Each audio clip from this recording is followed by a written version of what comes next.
ನಮಸ್ಕಾರ ಗೆಳೆಯರಿ, stock market Kannada ಚಾನಲ್ಗೆ ಸ್ವಾಗತ ಸುಸ್ವಾಗತ. ಗೆಳೆಯರಿ, ವಿಡಿಯೋದಲ್ಲಿ ಇವತ್ತಿನ ನಮ್ಮ ಮಾರ್ಕೆಟ್ ಅಲ್ಲಿ ಸುದ್ದಿಯಲ್ಲಿರುವಂತಹ ಇಂಪಾರ್ಟೆಂಟ್ ಶೇರ್ಗಳ ಬಗ್ಗೆ ತಿಳ್ಕೊಳ್ಳೋಣ. ಜೊತೆಗೆ ಇವತ್ತಿನ ನಮ್ಮ ಮಾರ್ಕೆಟ್ ಪರ್ಫಾರ್ಮೆನ್ಸ್ ಬಗ್ಗೆ ನಮ್ಮ ಗಿಫ್ಟ್ ನಿಫ್ಟಿ ಯಾವ ಇಂಡಿಕೇಶನ್ ಕೊಡ್ತಾ ಇದೆ, ಏಷ್ಯನ್ ಮಾರ್ಕೆಟ್ಸ್ ಯಾವ ರೀತಿ ಟ್ರೇಡ್ ಆಗ್ತಿದೆ, ಪಾಸಿಟಿವ್ ಇದೆಯಾ ನೆಗೆಟಿವ್ ಇದೆಯಾ, ಇದ್ರ ಬಗ್ಗೆ ಕೂಡ ತಿಳ್ಕೊಳ್ಳೋಣ. ಹಾಗೆ ಮಿಡ್ಲ್ ಈಸ್ಟ್ ಇಂದ ಕೂಡ ಕೆಲವೊಂದು ಸುದ್ದಿಗಳಿದ್ದಾವೆ, ಆ ಸುದ್ದಿಗಳನ್ನು ಕೂಡ ಓವರ್ವ್ಯೂ ಮಾಡುವಂತ ಕೆಲಸವನ್ನ ಮಾಡೋಣ.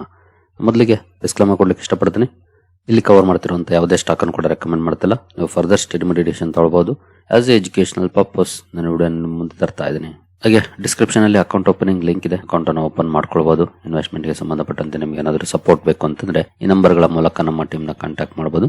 ಇಲ್ಲಿ ಮೆನ್ಷನ್ ಮಾಡಿರುವಂತಹ ಎಲ್ಲ ಸರ್ವಿಸಸ್ ನಮ್ಮ ಮೂಲಕ ಸಿಗುತ್ತೆ. ಲಿಂಕ್ ಅನ್ನು ಬಳಸಿಕೊಂಡು ಅಕೌಂಟ್ ಓಪನ್ ಮಾಡಿಕೊಂಡು ಕಾಂಟ್ಯಾಕ್ಟ್ ಮಾಡಬಹುದು. ಇನ್ನು ನಿನ್ನೆ ಅಮೆರಿಕನ್ ಮಾರ್ಕೆಟ್ ನ ಪರ್ಫಾರ್ಮೆನ್ಸ್ ಅನ್ನು ನೋಡಿದರೆ ಡೌ ಜೋನ್ಸ್ ಅಲ್ಲಿ ನೋಡಬಹುದು 739 ಪಾಯಿಂಟ್ಸ್ ಅಥವಾ 1.56% ಡೌನ್ ಪರ್ಫಾರ್ಮೆನ್ಸ್ ನೋಡ್ಲಿಕ್ಕೆ ಸಿಕ್ಕಿದೆ. ಗ್ಯಾಪ್ ಡೌನ್ ಅಲ್ಲಿ ಓಪನ್ ಆಗಿದೆ.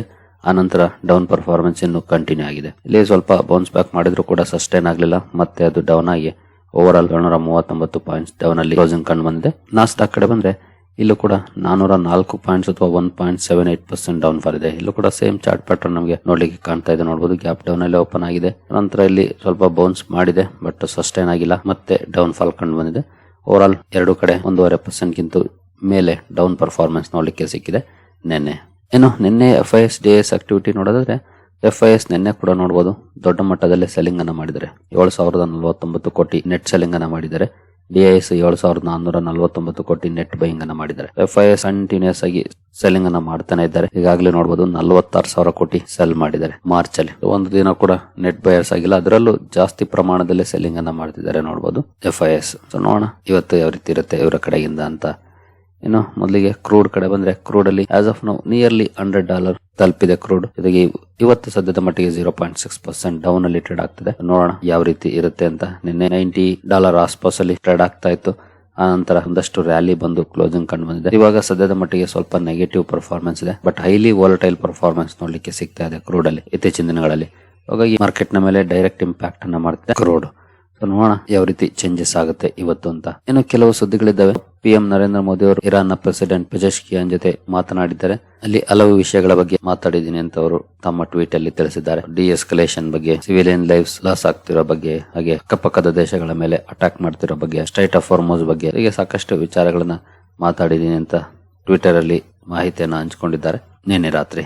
ಇನ್ನು ನಿನ್ನೆ ಮುಸ್ತಫಾ ಖಮೇನಿ ಅವರು ಫಸ್ಟ್ ಟೈಮ್ ಒಂದು ಅಪ್ಡೇಟ್ ಅನ್ನ ಕೊಟ್ಟಿದ್ರು. ಬಟ್ ಈಗ ಸುದ್ದಿಗಳು ಬರ್ತಿರೋ ಪ್ರಕಾರ ನೋಡಬಹುದು, ಸನ್ ರಿಪೋರ್ಟ್ ಮಾಡಿರೋ ಪ್ರಕಾರ Mustafa Khamenei in coma.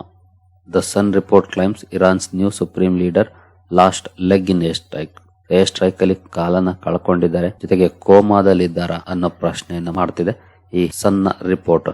But ನಿನ್ನೆ ಫಸ್ಟ್ ಮೆಸೇಜ್ ಅನ್ನ ಕೊಟ್ಟಿದ್ರು, ಗೊತ್ತಿಲ್ಲ ಅವರೇ ಕೊಟ್ಟಿದ್ದಾರಾ, ಅವರ ಪರವಾಗಿ IRGC ಕೊಟ್ಟಿದ್ಯಾ, ಇವರು ಆಕ್ಚುಲಿ ಕೋಮಾದಲ್ಲಿದ್ದಾರಾ ಅಥವಾ ಕಳ್ಕೊಂಡಿದ್ದಾರಾ. ಒಟ್ಟಿನಲ್ಲಿ ಅವರಂತೂ ಮೀಡಿಯಾ ಮುಂದೆ ಬಂದಿಲ್ಲ.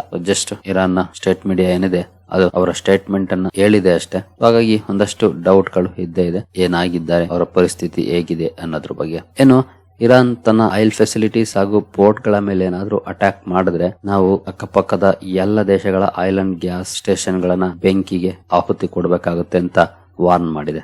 Iran threatens to set regions oil and gas on fire if its oil facilities ports attacked. ಈಗಾಗಲೇ ಸಾಕಷ್ಟು ಅಟ್ಯಾಕ್ಸ್ ಅನ್ನ ಮಾಡಿದ್ದಾರೆ. ಇನ್ ಕೇಸ್ ನಮ್ಮ ports and facilities oil facilities ಅನ್ನ ಅಟ್ಯಾಕ್ ಮಾಡಿದ್ರೆ ನಾವು ಖಂಡಿತ ಬೇರೆ ದೇಶಗಳ ಅಂದ್ರೆ ಅಕ್ಕಪಕ್ಕ ಇರುವಂತಹ ದೇಶಗಳ ಆಯಿಲ್ ಅಂಡ್ ಗ್ಯಾಸ್ ಫೆಸಿಲಿಟೀಸ್ ಮೇಲೆ ಅಟ್ಯಾಕ್ ಮಾಡಬೇಕಾಗುತ್ತೆ ಅಂತ ಹೇಳಿದ್ದಾರೆ.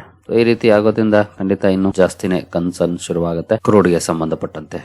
ಇನ್ನು ಇಂಡಿವಿಜುವಲ್ ಸ್ಟಾಕ್ ಗಳ ಕಡೆ ಬಂದ್ರೆ JK ಲಕ್ಷ್ಮಿ ಸಿಮೆಂಟ್ಸ್ ಇವತ್ತು ಫೋಕಸ್ ಅಲ್ಲಿರುತ್ತೆ. ಕಾರಣ ಕಂಪನಿ ಅಸ್ಸಾಂನ ಲೈಮ್ ಸ್ಟೋನ್ ಬ್ಲಾಕ್ ಅಲ್ಲಿ ಪ್ರಿಫರ್ಡ್ ಬಿಡ್ಡರ್ ಆಗಿ ಹೊರ ಬಂದಿದೆ. ಈ ಸುದ್ದಿ ಕಾರಣಕ್ಕೆ ಸ್ಟಾಕ್ ಫೋಕಸ್ ಅಲ್ಲಿರುತ್ತೆ. JK ಲಕ್ಷ್ಮಿ ಸಿಮೆಂಟ್ಸ್ ಅನ್ನು ವಾಚ್ ಮಾಡಬಹುದು ಯಾವ ರೀತಿ ಇರುತ್ತೆ ಪರ್ಫಾರ್ಮೆನ್ಸ್ ಮಾರ್ಕೆಟ್ ಅಲ್ಲಿ ಇವತ್ತು ಅಂತ.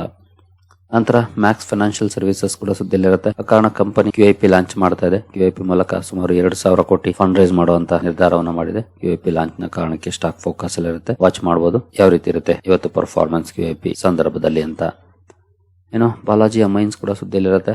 ಕಾರಣ ಕಂಪನಿ ಸಪ್ಲೈ ಚೈನ್ ಡಿಸ್ರಪ್ಷನ್ ಆಗಿದೆ, ಅಂದ್ರೆ ಅಮೋನಿಯಾ ಸಪ್ಲೈ ಆಗ್ತಾ ಇಲ್ಲ. ಹಾಗಾಗಿ ನಮ್ಮ ಕೆಲವು ಪ್ಲಾಂಟ್ ಗಳು ಕೆಲಸವನ್ನ ನಿಲ್ಲಿಸಿದ್ದಾವೆ ಅನ್ನೋ ಮಾಹಿತಿಯನ್ನು ಕೊಟ್ಟಿದೆ. ಈ ಸುದ್ದಿ ಕಾರಣಕ್ಕೆ ಬಾಲಾಜಿ ಅಮೈನ್ಸ್ ಅನ್ನು ಕೂಡ ವಾಚ್ ಮಾಡಬಹುದು ಯಾವ ರೀತಿ ಇರುತ್ತೆ ಪರ್ಫಾರ್ಮೆನ್ಸ್ ಅಂತ. ಇನ್ನು KPI ಗ್ರೀನ್ ಎನರ್ಜಿ ಕೂಡ ಸುದ್ದಿಯಲ್ಲಿರುತ್ತೆ. ಕಾರಣ ಕಂಪನಿ ತನ್ನ ಪೋರ್ಟ್ಫೋಲಿಯೋಗೆ 33 ಮೆಗಾವ್ಯಾಟ್ ಆಡ್ ಮಾಡ್ಕೊಂಡಿದೆ, ಅಂದ್ರೆ 33 ಮೆಗಾವ್ಯಾಟ್ ಪವರ್ ಪ್ಲಾಂಟ್ ಅನ್ನ ಕಮಿಷನಿಂಗ್ ಮಾಡಿದೆ. ಈ ಸುದ್ದಿ ಕಾರಣಕ್ಕೆ ಫೋಕಸ್ ಅಲ್ಲಿರುತ್ತೆ. KPI ಗ್ರೀನ್ ಅನ್ನು ಕೂಡ ವಾಚ್ ಮಾಡಬಹುದು. ಹಾಗೆ ಗ್ರಾವಿಟಾ ಇಂಡಿಯಾ ಲಿಮಿಟೆಡ್ ಕೂಡ ಸುದ್ದಿಯಲ್ಲಿರುತ್ತೆ. ಕಾರಣ ಕಂಪನಿ ರಾಷ್ಟ್ರೀಯ ಮೆಟಲ್ ಇಂಡಸ್ಟ್ರೀಸ್ ಜೊತೆ ಡೆಫಿನೆಟಿವ್ ಅಗ್ರಿಮೆಂಟ್ ಅನ್ನ ಮಾಡ್ಕೊಂಡು 98.95% ಸ್ಟೇಕ್ ಅನ್ನ ತಗೊಳ್ಳಿಕ್ಕೆ ಸುಮಾರು 559 ಕೋಟಿಗೆ. ಈ ಸುದ್ದಿ ಕಾರಣಕ್ಕೆ ಸ್ಟಾಕ್ ಫೋಕಸ್ ಅಲ್ಲಿರುತ್ತೆ. ಗ್ರಾವಿಟಾ ಇಂಡಿಯಾ ಕೂಡ ವಾಚ್ ಮಾಡಬಹುದು ಯಾವ ರೀತಿ ಇರುತ್ತೆ ರಿಯಾಕ್ಷನ್ ಮಾರ್ಕೆಟ್ ಅಲ್ಲಿ ಅಂತ. ಹಾಗೆ ಆಕ್ಷನ್ ಕನ್ಸ್ಟ್ರಕ್ಷನ್ ಎಕ್ವಿಪ್ಮೆಂಟ್ಸ್ ಅಥವಾ AS ಕೂಡ ಫೋಕಸ್ ಅಲ್ಲಿರುತ್ತೆ. ಕಾರಣ ಕಂಪನಿ ಜಾಯಿಂಟ್ ವೆಂಚರ್ ಅಗ್ರಿಮೆಂಟ್ ಅನ್ನು ಮಾಡ್ಕೊಂಡಿದೆ ಜಪಾನ್ ನ ಕಾಟೋ ವರ್ಕ್ಸ್ ಜೊತೆ. ಈ ಒಪ್ಪಂದದ ಮೂಲಕ ಅಥವಾ ಈ ಜಾಯಿಂಟ್ ವೆಂಚರ್ ನ ಮೂಲಕ ಕಾಸ್ಟ್ ಎಫಿಷಿಯನ್ಸಿ ಹಾಗೂ ಪರ್ಫಾರ್ಮೆನ್ಸ್ ಇಂಪ್ರೂವ್ ಕಡೆ ಫೋಕಸ್ ಮಾಡ್ತಾ ಇದೆ. ಈ ಜಾಯಿಂಟ್ ವೆಂಚರ್ ಕಾರಣಕ್ಕೆ ಸ್ಟಾಕ್ ಫೋಕಸ್ ಅಲ್ಲಿರುತ್ತೆ. AS ಅನ್ನು ಕೂಡ ವಾಚ್ ಮಾಡಬಹುದು ಯಾವ ರೀತಿ ಇರುತ್ತೆ ಮಾರ್ಕೆಟ್ ರಿಯಾಕ್ಷನ್ ಅಂತ. ಹಾಗೆ ಕಲ್ಪತರು ಪ್ರಾಜೆಕ್ಟ್ಸ್ ಕೂಡ ಸುದ್ದಿಯಲ್ಲಿರುತ್ತೆ. ಕಾರಣ ಕಂಪನಿ ಮುಂಬೈನ ಅಂಧೇರಿ ವೆಸ್ಟ್ ಅಲ್ಲಿ ರೀಡೆವಲಪ್ಮೆಂಟ್ ಪ್ರಾಜೆಕ್ಟ್ ಗೆ ಸಹಿ ಮಾಡಿದೆ. ಸುಮಾರು 1400 ಕೋಟಿ GDV ಅಂದ್ರೆ ಗ್ರಾಸ್ ಡೆವಲಪ್ಮೆಂಟ್ ವ್ಯಾಲ್ಯೂ ಇರುವಂತಹ ಪ್ರಾಜೆಕ್ಟ್ ಇದು. ಈ ರೀಡೆವಲಪ್ಮೆಂಟ್ ಪ್ರಾಜೆಕ್ಟ್ ಗೆ ಸಹಿ ಮಾಡಿರೋ ಕಾರಣಕ್ಕೆ ಸ್ಟಾಕ್ ಫೋಕಸ್ ಅಲ್ಲಿರುತ್ತೆ. ಕಲ್ಪತರು ಪ್ರಾಜೆಕ್ಟ್ಸ್ ಅನ್ನು ಕೂಡ ವಾಚ್ ಮಾಡಬಹುದು ಈ ಸುದ್ದಿ ಎಷ್ಟರ ಮಟ್ಟಿಗೆ ಇಂಪ್ಯಾಕ್ಟ್ ಮಾಡುತ್ತೆ ಸ್ಟಾಕ್ ಅಲ್ಲಿ ಅಂತ. ಹಾಗೆ ಆಕ್ಮೆ ಸೋಲಾರ್ ಹೋಲ್ಡಿಂಗ್ಸ್ ಕೂಡ ಸುದ್ದಿಯಲ್ಲಿರುತ್ತೆ. ಕಾರಣ ಕಂಪನಿ 33 ಮೆಗಾವ್ಯಾಟ್ ಬೆಸ್ಟ್ ಪ್ರಾಜೆಕ್ಟ್ ಅನ್ನು ಲಾಂಚ್ ಮಾಡಿದೆ ಅಂದ್ರೆ ಬ್ಯಾಟರಿ ಎನರ್ಜಿ ಸ್ಟೋರೇಜ್ ಇದನ್ನ ಸ್ಟಾರ್ಟ್ ಮಾಡಿದೆ. ಈ ಸುದ್ದಿ ಕಾರಣಕ್ಕೆ ಆಕ್ಮೆ ಸೋಲಾರ್ ಹೋಲ್ಡಿಂಗ್ಸ್ ಕೂಡ ಫೋಕಸ್ ಅಲ್ಲಿರುತ್ತೆ. ಈ ಸ್ಟಾಕ್ ಅನ್ನು ಸಹ ವಾಚ್ ಮಾಡಬಹುದು. ಹಾಗೆ ಕ್ವಾಡ್ರಂಟ್ ಫ್ಯೂಚರ್ ಟೆಕ್ ಕೂಡ ಸುದ್ದಿಯಲ್ಲಿರುತ್ತೆ. ಕಾರಣ ಕಂಪನಿ ರೈಲ್ವೆ ಸೇಫ್ಟಿ ಸಿಸ್ಟಮ್ಸ್ ಅಲ್ಲಿ ಬಳಸುವಂತಹ ಕವಚ್ ಅಲ್ಲಿ ಪ್ಯಾಸೆಂಜರ್ ಫೀಲ್ಡ್ ಟ್ರಯಲ್ಸ್ ಅನ್ನ ಕಂಡಕ್ಟ್ ಮಾಡಿದೆ ಅಂದ್ರೆ final stage passenger field trials. ಈ ಸುದ್ದಿ ಕಾರಣಕ್ಕೆ ಕ್ವಾಡ್ರಂಟ್ ಫ್ಯೂಚರ್ ಟೆಕ್ ಅನ್ನು ಕೂಡ ವಾಚ್ ಮಾಡಬಹುದು ಏನಾದರೂ ರಿಯಾಕ್ಷನ್ ಇರುತ್ತಾ ಮಾರ್ಕೆಟ್ ಅಲ್ಲಿ ಈ ಸುದ್ದಿಗೆ ಅಂತ. ಇನ್ನು CESC ಫೋಕಸ್ ಅಲ್ಲಿರುತ್ತೆ. ಕಾರಣ ಕಂಪನಿ 4 ಸಬ್ಸಿಡಿಯರೀಸ್ ಫಾರ್ಮ್ ಮಾಡಿದೆ. ಸೊ ಈ 4 ಸಬ್ಸಿಡಿಯರೀಸ್ ಫಾರ್ಮೇಶನ್ ಕಾರಣಕ್ಕೆ ಸ್ಟಾಕ್ ಫೋಕಸ್ ಅಲ್ಲಿರುತ್ತೆ. CESC ಲಿಮಿಟೆಡ್ ಅನ್ನು ಕೂಡ ವಾಚ್ ಮಾಡಬಹುದು ಯಾವ ರೀತಿ ಇರುತ್ತೆ ಮಾರ್ಕೆಟ್ ರಿಯಾಕ್ಷನ್ ಇವತ್ತು ಈ ಸುದ್ದಿಗೆ ಅಂತ. ನಂತರ ಬಯೋಕಾನ್ ಲಿಮಿಟೆಡ್ ಕೂಡ ಸುದ್ದಿಯಲ್ಲಿರುತ್ತೆ. ಕಾರಣ ಕಂಪನಿಗೆ US FDA ಅಪ್ರೂವಲ್ ಸಿಕ್ಕಿದೆ ಲಿರಾಗ್ಲುಟೈಡ್ ಇಂಜೆಕ್ಷನ್ ಗೆ. ಇದನ್ನ ಟೈಪ್ 2 ಡಯಾಬಿಟಿಕ್ ಟ್ರೀಟ್ಮೆಂಟ್ ಗೆ ಬಳಸುವಂತದ್ದು. ಇಂಜೆಕ್ಷನ್ ಅಪ್ರೂವಲ್ ನ ಕಾರಣಕ್ಕೆ ಸ್ಟಾಕ್ ಫೋಕಸ್ ಅಲ್ಲಿರುತ್ತೆ. ಬಯೋಕಾನ್ ಅನ್ನು ಕೂಡ ವಾಚ್ ಮಾಡಬಹುದು ಯಾವ ರೀತಿ ಇರುತ್ತೆ ಮಾರ್ಕೆಟ್ ರಿಯಾಕ್ಷನ್ ಈ ಸುದ್ದಿಗೆ ಅಂತ. ನಂತರ ಗೋದ್ರೇಜ್ ಪ್ರಾಪರ್ಟೀಸ್ ಕೂಡ ಸುದ್ದಿಯಲ್ಲಿರುತ್ತೆ. ಕಾರಣ ಕಂಪನಿ ಕೊಯಮತ್ತೂರಲ್ಲಿ 44 ಎಕರೆ ಲ್ಯಾಂಡ್ ಅಕ್ವೈರ್ ಮಾಡಿದೆ ಡೆವಲಪ್ಮೆಂಟ್ ಮಾಡ್ಲಿಕ್ಕೆ. ಸುಮಾರು 450 ಕೋಟಿ ರೆವೆನ್ಯೂ ಪೊಟೆನ್ಶಿಯಲ್ ಇರುವಂತಹ ಲ್ಯಾಂಡ್ ಅಕ್ವಿಸಿಷನ್ ಆಗಿರುತ್ತೆ ಇದು. ಈ ಸುದ್ದಿ ಕಾರಣಕ್ಕೆ ಗೋದ್ರೇಜ್ ಪ್ರಾಪರ್ಟೀಸ್ ಅನ್ನು ಕೂಡ ವಾಚ್ ಮಾಡಬಹುದು ಇವತ್ತು ಯಾವ ರೀತಿ ಇರುತ್ತೆ ಮಾರ್ಕೆಟ್ ರಿಯಾಕ್ಷನ್ ಅಂತ. ಏನು ಇವತ್ತಿನ ಕಾರ್ಪೊರೇಟ್ ಆಕ್ಷನ್ ಕಡೆ ಬಂದ್ರೆ ಈ ಕ್ಲರ್ಕ್ ಸರ್ವಿಸಸ್ ನ ಬೋನಸ್ ಇಶ್ಯೂ ಇದೆ ಇವತ್ತು. ಸ್ಟಾಕ್ ಪ್ರೈಸ್ ಅಡ್ಜಸ್ಟ್ ಆಗುತ್ತೆ 1:1 ರೇಷಿಯೋದಲ್ಲಿ. ಇನ್ ಕೇಸ್ ನಿಮ್ಮ ಹತ್ರ ಇದ್ರೆ 50% ಡೌನ್ ತೋರಿಸಬಹುದು. ಅದಕ್ಕಾಗಿ ಭಯಪಡುವಂತ ಅವಶ್ಯಕತೆ ಇಲ್ಲ. ಇದು ಕಾರ್ಪೊರೇಟ್ ಆಕ್ಷನ್ ಕಾರಣಕ್ಕೆ ಆಗ್ತಿರುವಂತ ಅಡ್ಜಸ್ಟ್ಮೆಂಟ್. ಇನ್ನು ಫ್ರಂಟಿಯರ್ ಸ್ಪ್ರಿಂಗ್ಸ್ ಕೂಡ ಫೋಕಸ್ ಅಲ್ಲಿರುತ್ತೆ. ಕಾರಣ ಇದು ಕೂಡ ನೋಡಬಹುದು 2:1 ರೇಷಿಯೋದಲ್ಲಿ ಬೋನಸ್ ಅನ್ನ ಕೊಡ್ತಾ ಇದೆ. ಅಂದ್ರೆ 1 ಶೇರ್ ಇದ್ರೆ 2 ಶೇರ್ಗಳನ್ನ ಬೋನಸ್ ಆಗಿ ಕೊಡ್ತಾ ಇದೆ. ಹಾಗೆ Hindustan urban infra stock split ಇದೆ. 10 ರೂಪಾಯಿ ಇರುವಂತಹ ಫೇಸ್ ವ್ಯಾಲ್ಯೂನ 2 ರೂಪಾಯಿ ಮಾಡ್ತಾ ಇದೆ. ಅಂದ್ರೆ 1:5 ರೇಷಿಯೋದಲ್ಲಿ ಸ್ಟಾಕ್ ಸ್ಪ್ಲಿಟ್ ಆಗುತ್ತೆ. ಸ್ಟಾಕ್ ಪ್ರೈಸ್ ಕೂಡ ಡಿವೈಡೆಡ್ ಬೈ 5 ಆಗುತ್ತೆ. ಹಾಗಾಗಿ 80% ಡೌನ್ ತೋರಿಸಬಹುದು ಇನ್ ಕೇಸ್ ನಿಮ್ಮ ಹತ್ರ ಏನಾದ್ರೂ ಇದ್ರೆ. ಅಗೇನ್ ಭಯಪಡುವಂತದ್ದೇನಲ್ಲ. ಇದು ಕಾರ್ಪೊರೇಟ್ ಆಕ್ಷನ್ ಕಾರಣಕ್ಕೆ ಅಡ್ಜಸ್ಟ್ ಆಗ್ತಿರುವಂತದ್ದು. ಒನ್ಸ್ ಅಡಿಷನಲ್ ಶೇರ್ಗಳು ನಿಮಗೆ ಕ್ರೆಡಿಟ್ ಆದ್ಮೇಲೆ ಆ ಪ್ರೈಸ್ ಅಡ್ಜಸ್ಟ್ ಆಗುತ್ತೆ. ಅಲ್ಲಿವರೆಗೂ ನೆಗೆಟಿವ್ ತೋರಿಸುತ್ತೆ ಬಟ್ ಭಯಪಡುವಂತದ್ದೇನಿಲ್ಲ. ಹಾಗೆ ಬೋನಸ್ ಸ್ಪ್ಲಿಟ್ ಇವೆಲ್ಲನೂ ಕೂಡ ಕ್ರೆಡಿಟ್ ಆಗ್ಲಿಕ್ಕೆ ಸ್ವಲ್ಪ ಸಮಯ ತಗೊಳ್ತವೆ. 1 ವಾರದಿಂದ 15 ಡೇಸ್ ವರೆಗೂ ಕೂಡ ಟೈಮ್ ತಗೊಳುತ್ತೆ. But most of the time 15 days ಒಳಗಡೆನೆ ಬಂದ್ಬಿಡುತ್ತೆ. ಕೆಲವು ಸಲ 1 or 2 ಡೇಸ್ ಅಲ್ಲೇ ಬಂದ್ಬಿಡುತ್ತೆ. ಬಟ್ ಅಪ್ ಟು 15 ಡೇಸ್ ವರೆಗೂ ಕೂಡ ಟೈಮ್ ತಗೊಳ್ಬಹುದು. ಅಲ್ಲಿವರೆಗೂ ವೈಟ್ ಮಾಡಬೇಕಾಗುತ್ತೆ. ಇನ್ನು ರಾಜ್ಮಾರ್ಗ್ ಇನ್ಫ್ರಾ ಇನ್ವೆಸ್ಟ್ಮೆಂಟ್ ಟ್ರಸ್ಟ್ ಇನ್ವಿಟ್ ನ ಲಾಸ್ಟ್ ಡೇ ಆಗಿರುತ್ತೆ ಸಬ್ಸ್ಕ್ರಿಪ್ಷನ್ ಗೆ. ಇಂಟ್ರೆಸ್ಟ್ ಇರೋರು ಕಂಪನಿಯ ಬಗ್ಗೆ ಸ್ಟಡಿ ಮಾಡಿ ಡಿಸಿಷನ್ ತಗೊಳ್ಬಹುದು. ಗ್ರೇ ಮಾರ್ಕೆಟ್ ಅಲ್ಲಿ ಅಂತ ಯಾವುದೇ ರೀತಿ ಪ್ರೀಮಿಯಂ ಇಲ್ಲ. ಬಟ್ ಇವತ್ತು ಲಾಸ್ಟ್ ಡೇ ಆಗಿರುತ್ತೆ ಈ ಇನ್ವಿಟ್ ನ ಸಬ್ಸ್ಕ್ರಿಪ್ಷನ್ ಗೆ. ಇನ್ನು ಗಿಫ್ಟ್ ನಿಫ್ಟಿ ಕಡೆ ಬಂದ್ರೆ ಗಿಫ್ಟ್ ನಿಫ್ಟಿಯಲ್ಲಿ ಸದ್ಯದ ಮಟ್ಟಿಗೆ ನೋಡಬಹುದು 162 ಪಾಯಿಂಟ್ಸ್ ಅಥವಾ 0.68% ಡೌನ್ ಪರ್ಫಾರ್ಮೆನ್ಸ್ ಇದೆ. ಹಾಗೆ ಏಷ್ಯನ್ ಮಾರ್ಕೆಟ್ ಗಳಲ್ಲೂ ಕೂಡ ಎಲ್ಲಾ ಕಡೆ ಡೌನ್ ಫಾಲ್ ಇದೆ. ಎಲ್ಲೂ ಪಾಸಿಟಿವ್ ಪರ್ಫಾರ್ಮೆನ್ಸ್ ಇಲ್ಲ. ಎಲ್ಲ ಕಡೆ ಡೌನ್ ಇದೆ. ಇವತ್ತು ಅಪ್ ಟು 1% ವರೆಗೂ ಕೂಡ ಡೌನ್ ಪರ್ಫಾರ್ಮೆನ್ಸ್ ಆಸ್ ಆಫ್ ನಾವು ನೋಡ್ಲಿಕ್ಕೆ ಕಾಣ್ತಾ ಇದೆ.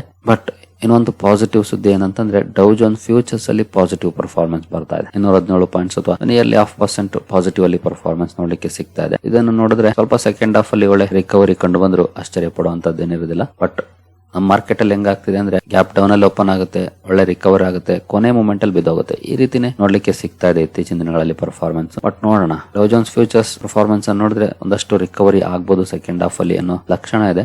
Let's see what happens. ಏನು ಬ್ರೆಂಟ್ ಕ್ರೂಡ್ ಕಡೆ ಬಂದ್ರೆ $100 ರೇಂಜ್ ಅಲ್ಲಿ ಟ್ರೇಡ್ ಆಗ್ತಿದೆ ಆಸ್ ಆಫ್ ನೌ.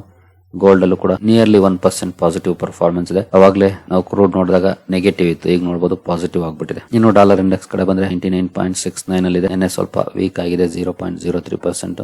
ರೂಪಾಯಿ ಕೂಡ ಸ್ವಲ್ಪ ವೀಕ್ ಆಗಿದೆ ನಿನ್ನೆ. ನೋಡೋಣ ಇವತ್ತು ಯಾವ ರೀತಿ ಇರುತ್ತೆ ಪರ್ಫಾರ್ಮೆನ್ಸ್ ಅಂತ.